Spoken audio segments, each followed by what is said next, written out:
ورحمة الله وبركاته.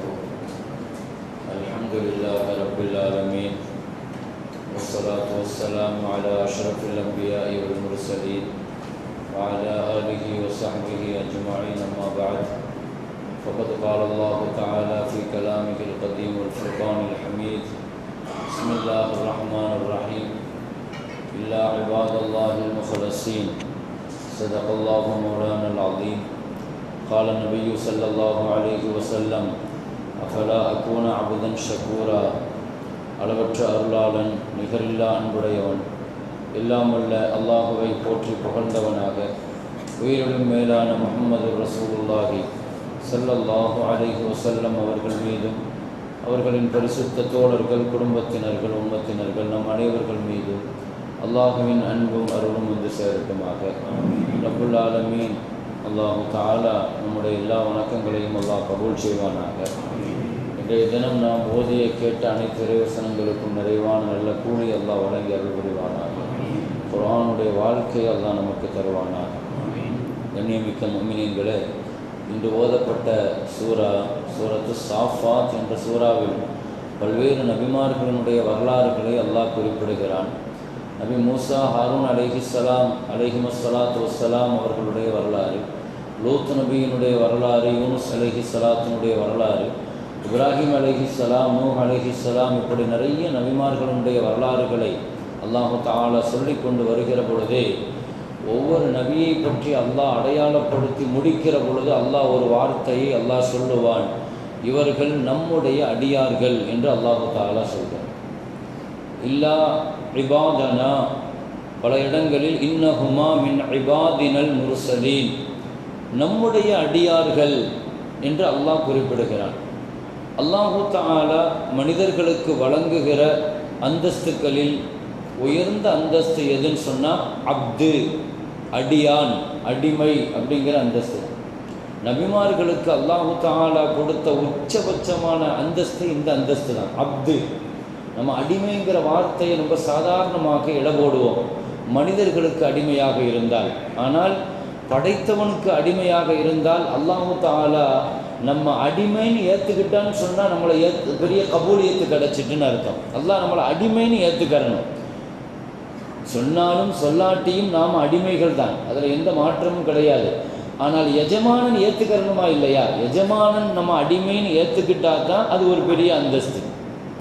நபிகள் நாயகம் ஸல்லல்லாஹு அலைஹி வஸல்லத்திட்ட அல்லாஹு தஆலா கேட்டான்: நபியே, நீங்கள் நபி தான், ரசூல் தான், நீங்கள் நபியாகவும் இந்த உலகத்தில் சாதாரணமான அடிமையாகவும் வாழப் போகிறீங்களா, இல்லைன்னா நபியாக இருந்து சுலைமான் நபி மாதிரி அரசராக வாழ போகிறீங்களா அப்படிங்கிற ஒரு வார்த்தை அல்லாஹு தஆலா நபிகள் நாயகம் ஸல்லல்லாஹு அலைஹி வஸல்லத்திட்ட கேட்டப்போ ஸல்லல்லாஹு அலைஹி வஸல்லம் சொன்னாங்க என்று நமக்கு சொன்னாங்க: நான் அடிமையாகவே இருக்கிறேன் அப்படின்னு நான் ஏற்றுக்கிட்டேன். நான் நபியாகவும் இருக்கிறேன், அதே மாதிரி ஒரு அடிமையாகவும் நான் இருந்துட்டு போகிறேன், ஒரு பெரிய அரசராக வாழ விரும்பலைன்ட்டாங்க ஸல்லல்லாஹு அலைஹி வஸல்லம். இப்படி அப்துங்கிற வார்த்தை இருக்குது பாருங்க, அஸ்ரா பி அப்திஹி.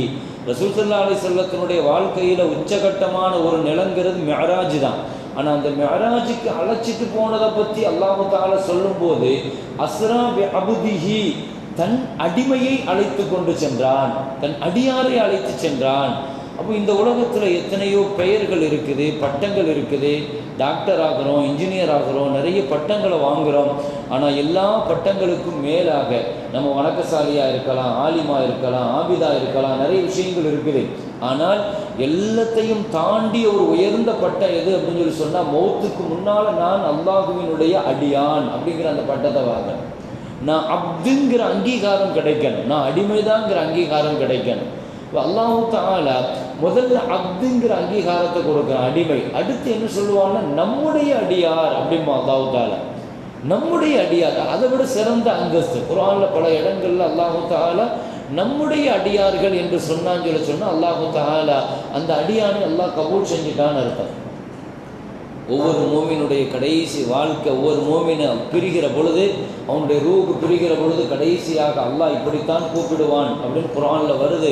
யா அய்யத்துஹன் நஃப்ஸுல் முத்மஇன்னா, அமைதி பெற்ற ஆத்மாவே, இர்ஜிஇ இலா ரப்பிக்கி, உன் ரப்புட்ட நீ திரும்பி வா, ராதியத்தன் மர்தியா, உன் ரப்பை நீ பொருந்தி கொண்ட நிலையில, உன் ரப்பு ஒன்றை பொருந்தி கொண்ட நிலையில நீ எங்கிட்ட வா என்று அல்லாஹு தஆலா அழைப்பான்.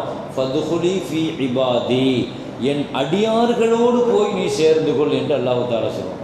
என் அடியார்களுடைய ரூஹுகளோடு போய் நீ சேர்ந்துரு. அப்போ என் அடியார்களுடைய இந்த வார்த்தையை சொல்லிட்டான்னா அந்த ரூஹு கபூல் ஆகிட்டுன்னு அர்த்தம். யாருக்கு அந்த வார்த்தை சொல்லப்படலையோ அவருடைய வாழ்க்கை அல்லாஹ்ட்ட கபூல் செய்யப்படலான்னு அர்த்தம். மரணத்தினுடைய நேரத்தில் அல்லாஹ் நல்லடியார்களுக்கு மட்டும்தான் அல்லாஹ் இந்த வார்த்தையை சொல்லுவான். அதில் பாருங்க, கிட்டத்தட்ட 3-4 விஷயங்கள் இருக்குது. அமைதி பெற்ற ஆத்மாவே, அல்லாஹுவை பொருந்திக்கிட்டு வாழணும், அல்லாஹ் உன்னை பொருந்தி கொண்ட நிலையில் வாழணும். இந்த 3ம் கிடைத்தால் மட்டும்தான் 4வதான என் அடியார்கள்ங்கிற அந்தஸ்து அல்லாஹ் தால தருவான். இல்லைன்னா அல்லாஹ் தரமாட்டான். அதுக்கு முன்னால் நம்ம அமைதி பெற்ற ஆத்மாவாக இந்த உலகத்தில் நஃப்ஸ முத்மஇன்னாவாக வாழணும். நஃப்ஸில் பல நஃப்ஸு இருக்குது. நஃப்ஸு அம்மாரா, எப்போவுமே பாவத்தை நினச்சி பாவத்தையே செஞ்சிட்டு இருக்கிற நஃப்ஸு இருக்குது. இன்னொரு நஃப்ஸு இருக்குது, பாவம் செஞ்சால் நம்மளையே பழிக்கிற நஃப்ஸு இருக்குது, நஃப்ஸு லவ்வாமா. இன்னொரு நஃப்ஸு இருக்குது, பாவத்தையும் சொல்லும் நன்மையும் சொல்லும், என்ன செய்ய போகிறேன்னு கேட்கும், இப்படி ஒரு நஃப்ஸு இருக்குது. இதெல்லாம் தாண்டி அடுத்து ஒரு 3 நஃப்ஸு இருக்குது. அந்த நஃப்ஸுக்கு பெயர் தான் நஃப்ஸ முத்மஇன்னா. நஃப்ஸ முத்மஇன்னாங்கிற அந்த அந்தஸ்துக்கு வரணும். முதல்ல நஃப்ஸ அம்மாரா, பின்னால் நஃப்ஸ லவ்வாமா, பின்பு நஃப்ஸ முல்ஹிமா. இந்த 3 கேவலமான நஃப்ஸை நம்ம தாண்டிட்டோன்னு சொன்னால் அடுத்து நஃப்ஸ முத்மஇன்னான்னு ஒரு நஃப்ஸு இருக்குது. அமைதி பெற்ற ஆத்மாவே, இந்த உலகத்தில் அல்லாஹ்வுக்கு பொருத்தமான முறையில் ராதியாங்கிற நஃப்ஸு, மர்தியாங்கிற நஃப்ஸு. அதுக்கு பின்னால் 7வது உயர்ந்த படித்தரம் தான் அப்து, என் அடியார்களே. என் அடியார்களோடு போய் சேரும் கண்ணியமிக்க முஃமினீன்களே. எனவே அல்லாஹ் அப்துன்னு பொருந்திக்கிறணும்னா ஒருத்தட்ட 3 விஷயங்கள் கண்டிப்பாக தேவைப்படும். முதலாவது விஷயம், அவர் அமல்களில் இஸ்திகாமத்தாக செய்யணும். எந்த அமலை செஞ்சாலும் அதை இஸ்திகாமத்தாக கண்டினியூவாக செய்யணும். அல்லாஹ் அப்படி இருந்தால் தான் அப்தா ஏற்றுக்கணும். 2வது, அல்லாஹ்வுக்காக மட்டும் செய்யணும், இஹ்லாஸாக செய்யணும். எந்த அமலை செஞ்சாலும் தூய்மையாக ரப்புக்காக மட்டுமே செய்யணும். யாருக்காக, பெயருக்காக, பகட்டுக்காக இல்லாமல் ரப்புக்காக இஹ்லாஸ்.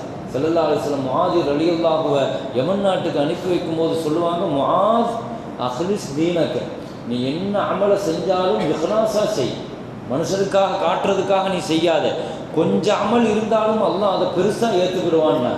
அமல்கள் சின்னது பெரியது முக்கியம் அல்ல, அதை யாருக்காக செய்தோங்கிறது ரொம்ப முக்கியம். அல்லாஹ்வுக்குள் இஹ்லாஸாக நாம் அந்த நம்மளுடைய நீயத்தை சரி பண்ணணும், நம்மளுடைய எண்ணங்களை சரி பண்ணணும். 3வது விஷயம், எந்த நெருக்கடியிலையும் அல்லாஹ் விஷயத்தில் முறையிடாத.